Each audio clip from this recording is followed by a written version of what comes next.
Boa noite a todos. Que a paz de Jesus nos envolva na noite de hoje.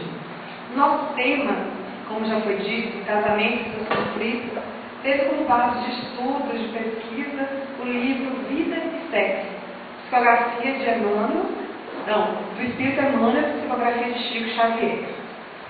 No livro dos Espíritos, Kardec pergunta aos espíritos superiores na questão 695. O casamento, a união permanente entre dois seres, é contrária à lei natural? E os espíritos respondem: é um progresso na marcha da humanidade. E ele continua o questionamento na questão seguinte: qual seria o efeito da abolição do casamento na sociedade humana? O retorno à vida animal. O casamento é a união de duas pessoas que se reencontram para se auxiliarem mutuamente. É um efeito da lei divina, da lei natural, da lei de Deus, porque concede um companheiro a uma companheira, um esposo a uma esposa, um coração para outro coração, ou vice-versa. Com o casamento, normalmente, chegam os filhos, que são espíritos que Deus nos empresta na atual encarnação para exercitarmos, para realizarmos a missão da paternidade e da maternidade. Então, o casamento envolve responsabilidade e deve ter como base, como alicerce, a lei do amor e, consequentemente, os ingredientes da paciência, da tolerância, da cumplicidade e do compromisso. André Luiz, no livro Nosso Lar, psicografia de Chico Xavier, ele nos diz que existem 4 tipos de casamento na Terra. Existe o casamento por laços de amor, existe o casamento onde a fraternidade é o sentimento que domina, o casamento por dever e o casamento de resgate, de provação. Na atual fase evolutiva que se encontra o planeta Terra, que é um mundo de provas e expiação, reduzido número de casamentos são de almas gêmeas, de almas irmãs, de almas afins. E uma grande porcentagem, um esmagador número de casamentos, são casamentos de resgate, de provações, onde o casal se encontra literalmente amarrado sobre a algema da responsabilidade do matrimônio. É muito comum se notar que aquela afetividade, aquela emoção que existe na época do namoro, a magia e o encantamento, ela tende a diminuir quando o casal entra na barca do casamento e este se adentra ao mar da experiência de convívio a dois. Aquele casamento que parecia ser promissor de felicidade, repentinamente adoece. Surgem os conflitos, os desajustes.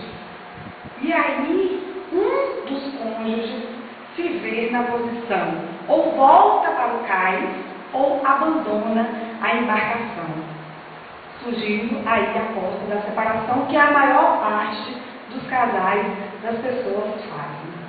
Ocorre que o matrimônio é uma quebra de amarras, é uma quebra de algemas, onde um se apresenta para o outro como verdadeiramente é, sem máscara, com todos os seus defeitos, com todas as suas fraquezas, suas limitações e seus vícios.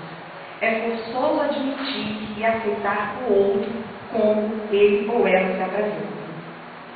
Quando nós convidamos alguém para uma comunhão afetiva, quando o indivíduo aceita estreitar os laços pelo matrimônio, uma comunhão sexual, o companheiro e a companheira, eles criam entre si um circuito de energias magnéticas, onde um se alimenta do outro psiquicamente de energias espirituais.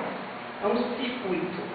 Quando um dos parceiros opta pelo abandono e foge ao compromisso assumido, ele gera úlceras e dilacerações no espírito do outro companheiro. E, ocorrendo essa ruptura desse circuito magnético, dessa força que entrelaça os dois, se o companheiro que se viu na posição de abandonado, ele não tiver uma base firme, uma fé, um comprometimento psicológico, ele entra em pânico, caindo em desajustes psicológicos e emocionais, criando no seu íntimo verdadeiras feridas, crateras na alma, difíceis de serem curadas, difíceis de serem cicatrizadas. E esse resultado, ele repercute naquele que lesou, naquele que abandonou, porque ele terá que se responsabilizar pelas consequências, pelas suas decisões. A justiça humana, ela pune quando o indivíduo realiza saques e roubos materiais. E a justiça divina também alcança os contraventores da lei do amor, daquele que realizou saques afetivos. Daí tem a clara certeza de que nós teremos que equacionar aquilo que realizamos mal em outra existência ou até nessas, menosprezando os nossos sentimentos, as nossas ligações de afeto, que seríamos responsabilizados pelas decisões que tomamos. Porque ninguém lesa e fere o outro sem se lesar e ferir primeiro a si próprio. Se não queremos ser mutilados especificamente, urge não mutilarmos o outro, não mutilarmos o próximo. Entre os conflitos que existem na barca do casamento, a doutrina espírita ela nos dá uma base de reflexão muito apropriada. Em primeiro lugar, temos que realizar reajustes familiares, porque fizemos em outros momentos algumas escolhas equivocadas. E o casamento é uma abençoada oportunidade de reajuste, de refazermos essas lições. Como que nós vamos realizar uma reparação, este reajuste, se no primeiro conflito, no primeiro obstáculo, na primeira dificuldade, na primeira atitude que nós sentimos o nosso orgulho ferido, nós optamos pela separação? É impossível ser realizado. Partindo do princípio que não existe casamento ao acaso, que ele já foi planejado na espiritualidade antes de reencarnarmos, a rigor, o divórcio não deve ser estimulado entre as criaturas. O divórcio, como Kardec fala no Evangelho segundo o Espiritismo, ele é uma lei humana que tem o objetivo de separar legalmente o que de fato já está separado. Só que o lar é semelhante a um comboio de um trem, onde os passageiros são os filhos. E quando ocorre a separação, o divórcio, este trem fica à deriva, à disposição da estrada. E aquele que optou pela iniciativa de sair dessa locomotiva, ele terá que, em algum momento, se sentir responsabilizado por este abandono.